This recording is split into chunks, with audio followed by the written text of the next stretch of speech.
I'm in a little nook inside the rockery in the Garden of Happiness. I almost left. I cut out my last video saying, "Ah, darn it, I don't think we get inside the rockery here," which is kind of my favorite thing to do after I've toured a garden, an East Asian garden. The Chinese gardens usually are more into the rockery than the Japanese gardens are. And well, I think it was the DK guy book that criticized, said Suzhou's overrated, and that to really appreciate the gardens here, you'll have to understand the subtleties of traditional Chinese gardens. Otherwise, you might walk away thinking, what's the big deal? Let's see if I can put this on one of the rock ledges to read it. Here we go. The Chinese garden developed as a synthesis of two concepts linked in Taoist philosophy: scenery and serenity. Contemplation of nature and isolated meditation led to enlightenment. Therefore, the educated and wealthy built natural-looking retreats for themselves within an urban environment. Most of these gardens are built in old private residences. They're now open to the public, but they were all private back then. The lotus flower is a symbol of Buddhism, actually, because it grows out of the muck. And we should seek to emulate it, like the life of the Buddha, being very pure, rising above the banality of life. Because the, pond that lotuses grow in are filthy cesspools, essentially. They actually make it that way themselves, I think. Therefore, the educated and wealthy build national. The garden creates poetic and painterly concepts and aims to improve. This is too tight a space. I'm getting hot. Gotta face this way. The garden creates poetic and painterly concepts and aims to improve on nature by creating a picture that looks natural but is in fact entirely artificial. For this, the Chinese garden designer used four main elements: rocks, water, plants, and architecture. Classical Chinese garden design was considered a type of three-dimensional landscape painting or solid poetry.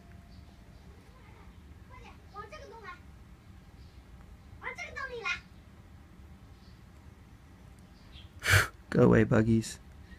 Here's a rockery. Rocks. Two main kinds of rocks are used: eroded limestones from lakes, often used as sculptures, or yellow rocks piled up to recall mountains and caves in the mind of the viewer. The beauty and realism of the rockery usually determine the success or failure of a garden. Water.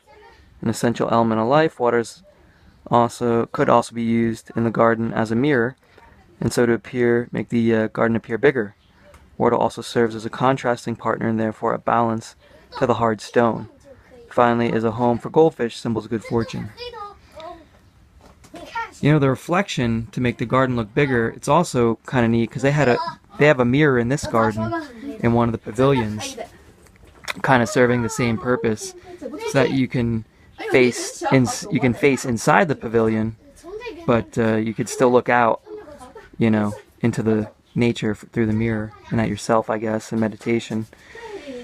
It said it was a Taoist or a Dharma, I guess, Buddhist Dharma thing in the pavilion here that had the mirror. And also, like when I was at Master Annette's, they have a pavilion for viewing the moon, and there's a mirror in the pavilion so that you can look at the actual moon, which was a big red moon last night. We're getting close to the full moon now, and you could see the reflection in the water, and you could see the reflection in the mirror. So there'd be three moons. Interiors of pavilions were important as the venues for creativity. A lot of care was taken to select an appropriate and poetic name for each building. Corridors, paths, and bridges link the different areas and give the artist control over how the views are presented to the visitor. Patterns of mosaics brighten up the garden and are also symbolic. Cranes represent longevity, while the yin and yang symbols often appear where... I cut it off. What else did they say? Garden views. Using these four elements, the garden is like a series of tableaux painted onto a silk roll. One by one, they come before your eyes just as the artist intended them to. As you follow the paths, you see just what he wanted you to see. These may be borrowed views where the scenery from somewhere else is made to look part of the picture. That's what I thought I would see yesterday at the Blue Wave Pavilion. They say that they lowered the front wall of the garden itself, or the front wall of certain areas of the garden, certain pavilions within the garden, so you could look out at the canal, but you couldn't really see it. It wasn't as cool as I thought it would be. Yeah, you couldn't even really see the water unless you stood up on the balustrades. But that may be a more modern reason. They might have put in like that outer peristyle more recently. I don't know. So,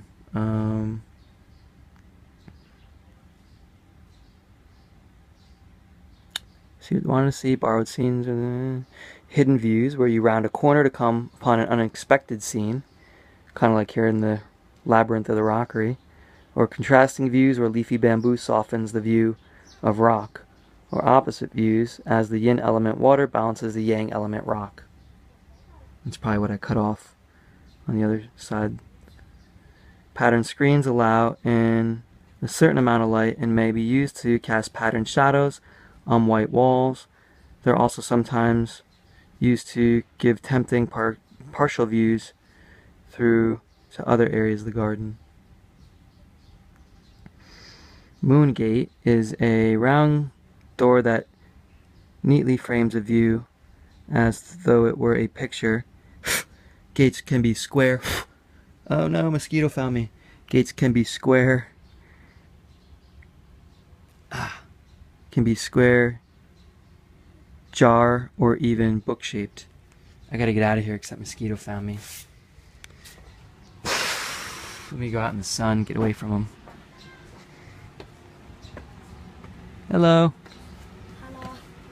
Let me go in this pavilion up here.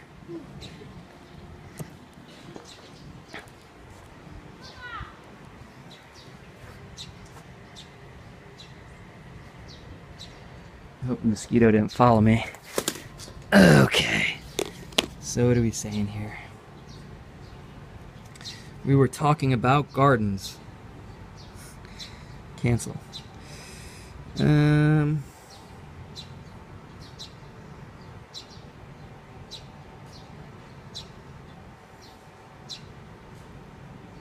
Plants were used sparingly, usually for their symbolic qualities. Thus the lotus is purity, flowers from the mud, bamboo is resolve, difficult to break, plum is vigor, as it blooms in winter, pine's longevity, for it's an evergreen, and the imperial peony is wealth. The three friends of winter are plum, bamboo, and pine, I think. Buildings, an intrinsic part of the garden, these pavilions and waterside halls provide a balance for contemplation, and more importantly, a specific viewpoint, as well as a shelter from the sun and rain. They could range from open kiosks to multi-storied halls and meeting rooms. Yesterday when I was at the Panmin scenic area, they had a photo of the APEC meeting, the Asia-Pacific Economic Cooperation Organization meeting in one of the pavilions at that park. Penjing. Chinese art of Penjing, the forerunner to Japanese bonsai. Dating as far back as the Tang Dynasty, which is 1618 to 907, Penjing is the art of creating a miniature landscape in a container. Not limited to small trees, the artist may use rocks, specialized cultivated plants to portray a scene of natural beauty, as though it were a landscape painting. As well as being beautiful, the harmony of these creations is seen as the spiritual expression of man's relationship with nature. The meeting of the temporal with the omnipresent, often part of a Chinese garden, will be devoted to the display or cultivation of this delicate art. And they talk about the Grand Canal. I took a cruise last night on the Grand Canal. I was considering actually taking it from Hangzhou to Suzhou, but I think it would have been taking way too long. I took the train, and it went actually all the way back to Hangzhou railway station, then to Suzhou, and it was still only an hour and 36 minutes. I mean, at one point we were going 301 kilometers an hour, which is as fast as I went on the maglev.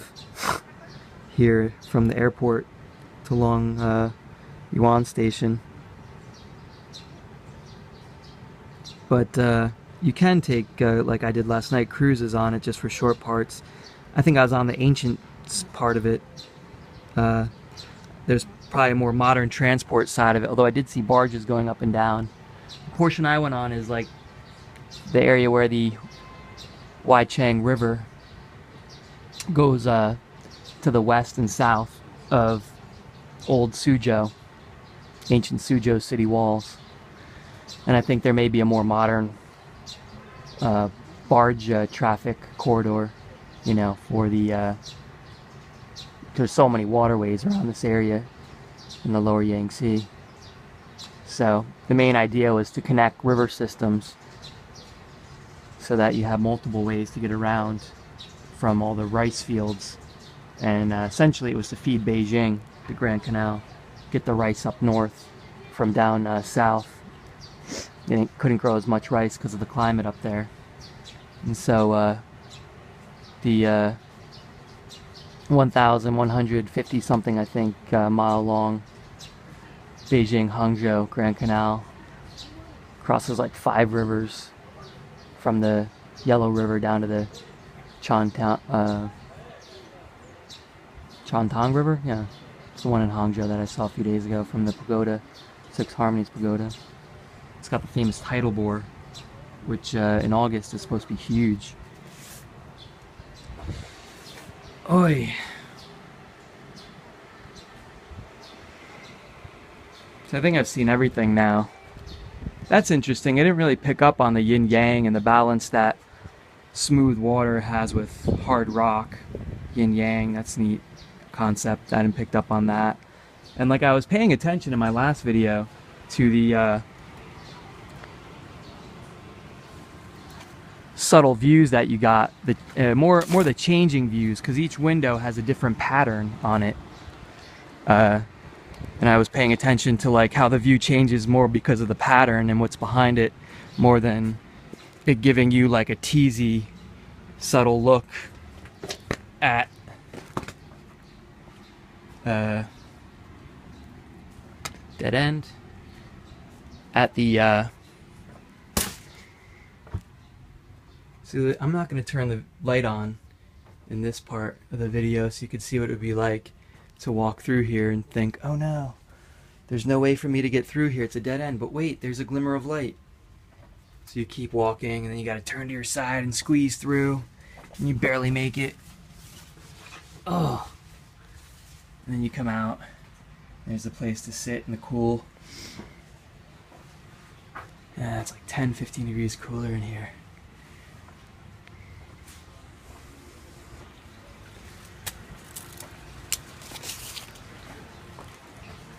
But yeah, the windows actually kind of do give you like a little tease of what's behind them in the next corridor.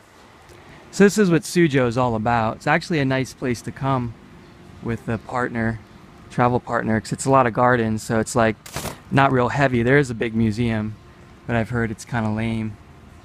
There's a lot of maps. That's their highlight.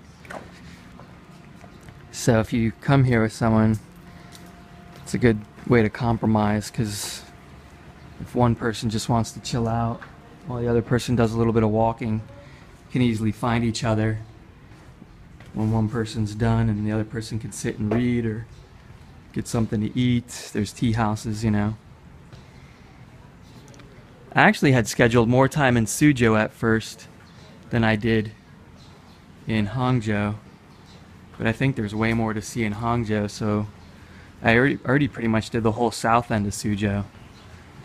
But one thing about Suzhou is it's closer to Shanghai and closer to like Tongli and Wuxi. So you can make day trips from here in Suzhou to even to Zhejiang. So it's a good base if you want to go visit some other places. This is the mirror that I was talking about. So you could sit here and look out at the rockery and pavilion while you meditate.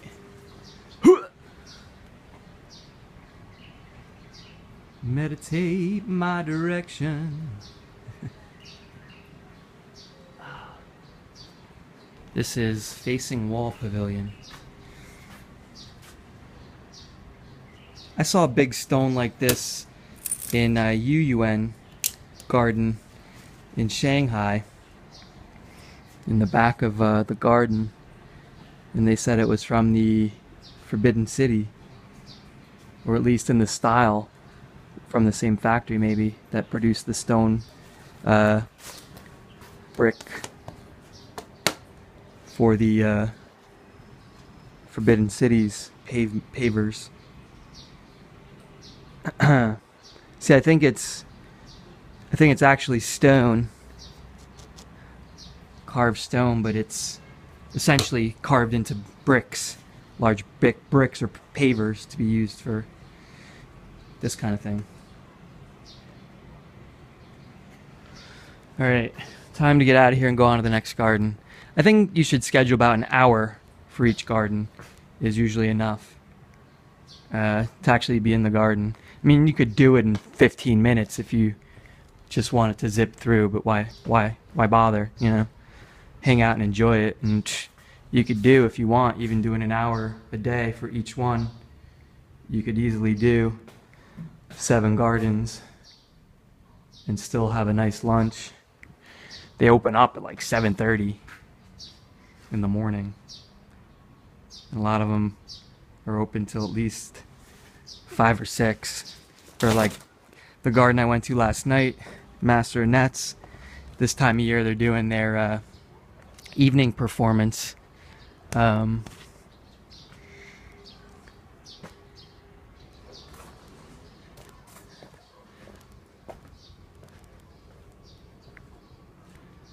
With music instruments. Ho the Moon Pavilion. How do I get out of here? I'm never gonna get out of here. I guess I go this way.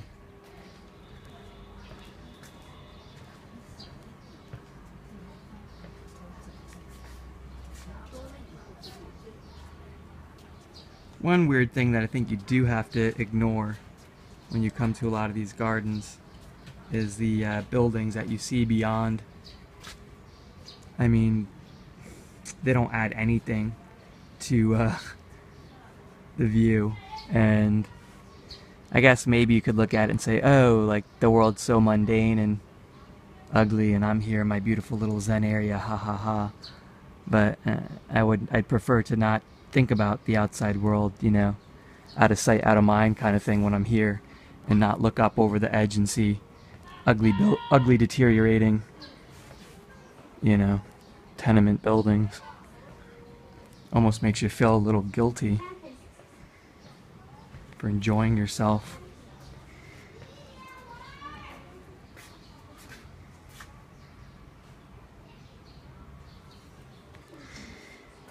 Oh, so polite indeed, yeah. Now from my soul is where I bleed. I was listening to Chili Peppers this morning. Did not want to get out of bed.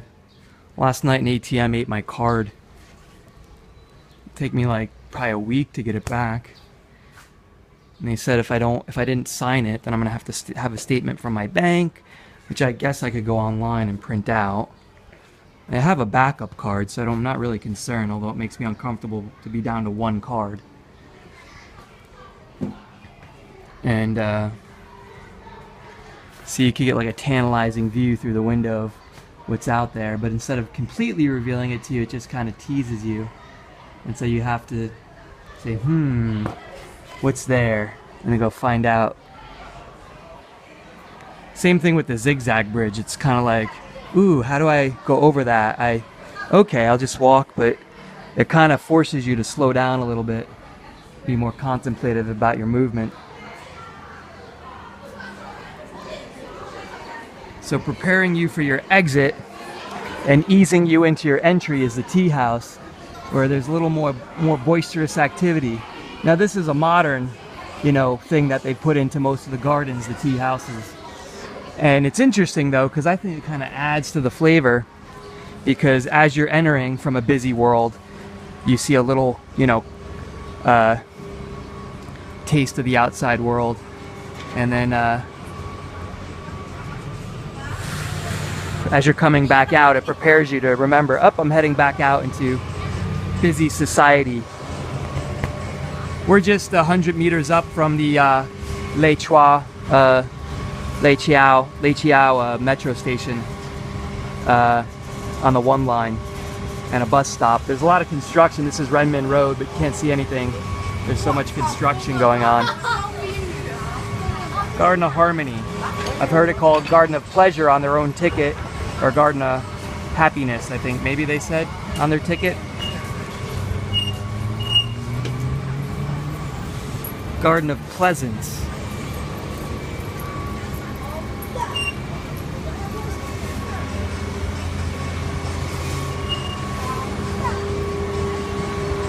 They have 2 different names on their own signs for their place, in English anyway.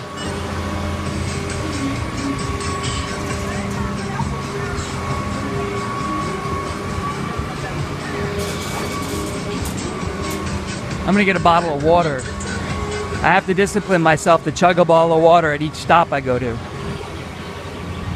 or else I'm gonna end up dehydrated like I was yesterday and make a stupid mistake like get my credit card eaten at a machine. My new rule is only go to an ATM on a Monday morning at a bank very close to your hostel, so if there's a problem you don't have to go back that far to sort it out or come back and get your card. And only go to an ATM that has an actual branch bank with a human being, so that you don't have to go to some different bank to get your card when they do find it, or it'll take longer, you know.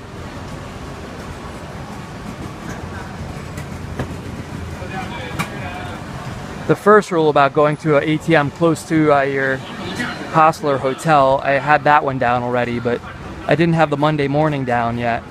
Not just because it's safer during the daytime, but also if you have a problem, then you have a full week, hopefully, to get it resolved. 5 full business days, instead of, oh, it's Saturday and Sunday, so we can't do anything until Monday. And then it's a little easier to plan too, budget-wise, and say I have to have enough cash for the week. How much cash do I need for the week? And then you can't blow it all on a Friday, Saturday night. It's a good rule. I bought a peach yesterday from one of these folks. There was not a lot of food selections around the Suzhou wharf before the boat tour. I think there'd be more restaurants down there, but there are not. Suzhou is not as touristy, anywhere near as touristy as Hangzhou. So like I was saying, if you want to plan your time for one or the other, I'd say give yourself more time in Hangzhou. Unless you're planning to, theoretically you could commute between Suzhou and Shanghai. It's only a half hour, but that's from Hangzhou railway station, which is 40 minutes from People's Square. And then you gotta wait and change trains in Hangzhou and go through security with all your stuff if you have bags, which is not hard, but it's a hassle if you're doing it every day. So there are people who do it for work. So just think about it.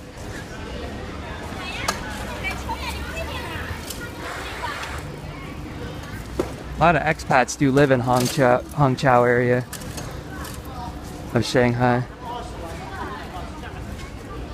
You know, I haven't seen a shop just selling water. It's all high-end shopping, commercial stuff here. The south end of town along Renmin Road is a little less developed. Yesterday I went to the Suzhou Workers' Cultural Palace, was it? It had a gym and a bunch of stuff.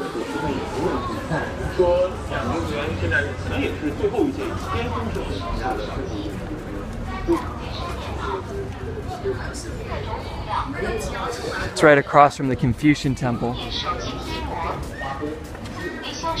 Here we go, water. Yay. 该站回收电脑。